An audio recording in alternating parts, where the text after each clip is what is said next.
credibility is a big thing, right? Whether you, and I always say, if you have a heart attack and you're about to have open heart surgery, do you want the doctor that's done it 25 years, or do you want the graduate student that's doing his first operation on his internship? Yeah, right. Who are you trying to see if somebody survives Who the are you going to pick? operation. And it's the same in business. It's the same in marketing. It's the same in personal training.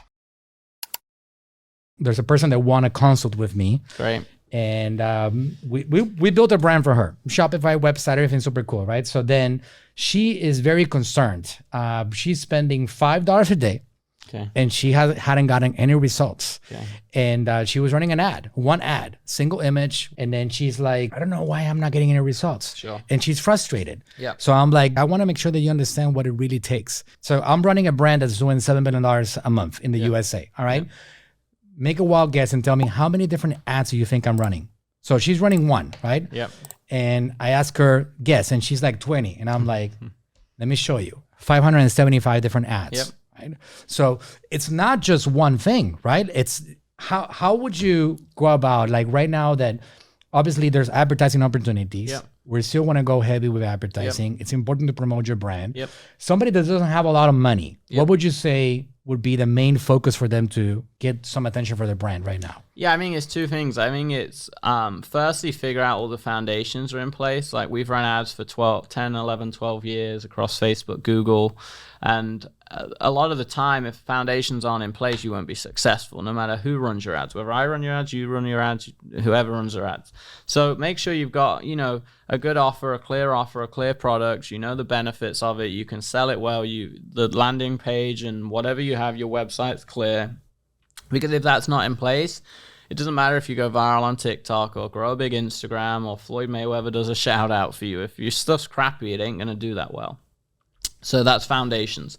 Next place is looking at where your avatar is, right? So like if your avatar is mainly on Facebook, Facebook's a great place for you. If they're teenagers on TikTok, TikTok might be a great place for you. So understanding where your avatar hangs out and what they're talking about, what matters to them, their pain points, what they want to learn, achieve, be inspired by, okay? So my avatar is the 18-year-old to 65-year-olds interested in health. Okay, so great. So Facebook can be great for you. Instagram can be great for you. But just to be honest, that wouldn't be a correct avatar, right? No, sure. But like people need to understand how big the audiences could be out there, right? Well, you want to go niche to start, right? But for you as the $7 million a month brand, you can actually go broad and do that, right? Because you've got the brand name and everything, all the influence and credibility and testimonials. But yes, generally we would say start niche and go broader, right? So figure out who your avatar is, go a little niche, because when you speak to a certain group, they resonate way quicker, right? And now look, eventually you can go the 18 to 65 when you're a household name, because then everyone knows, likes, and trusts you, right?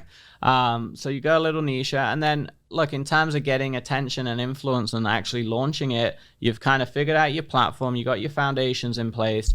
And then I like to really talk about messaging, okay? Just become clear on who you are and what you do, and trying and just get really famous for that one little thing and then grow bigger again. So, you guys talk about the attention side all the time, right? We became well known for the red, and like that's became more of a thing now. So, and now celebrities, particularly for you. Correct, right? Yeah, and that's my next thing, is that becoming the celebrity guy. An important note about your journey, Rudy.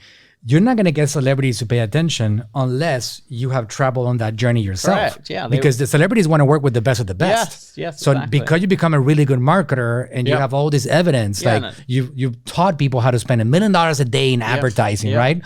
Then these people are willing to listen to you. Yeah, right? I mean, it was funny. I was at a celebrity's house. I won't name who.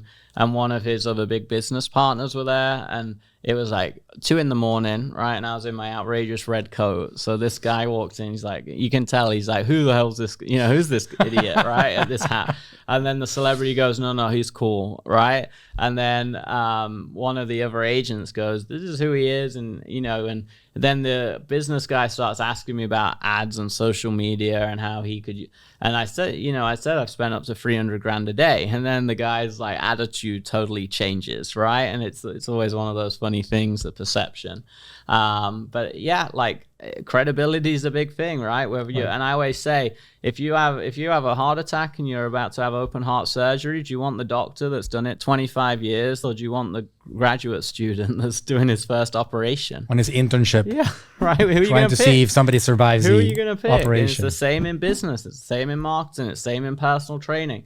Now, there are ways to shortcut it ethically, right? Because I always also say you can be the best in the world, but if no one knows who you are, then you're not going to have any business. So there's a balance, right, between becoming a real expert, gaining experience, and you can't shortcut that too much. You got to pay your dues, right? And that's why everyone jokes about the 22-year-old gurus, right? Because it's like, you can be a super smart 22-year-old, but you can't tell me in 10 years you won't be smarter than you are today. That's called experience. But then you also, the reason some of those 22-year-old gurus do well is they are good at the branding and leveraging and advertising side. And then the 40-year-olds get super upset at the 22-year-olds because they're getting all the clients and that person isn't, even though they've done it 20 years. And I'm like, well, there's your answer. You've got the experience. You need what they have, which is the ability with social media, attention, influence. And sadly, they don't realize it right now, but they need what you've got too, which is the experience and school of hard knocks, right? 100%. Yeah. I love it.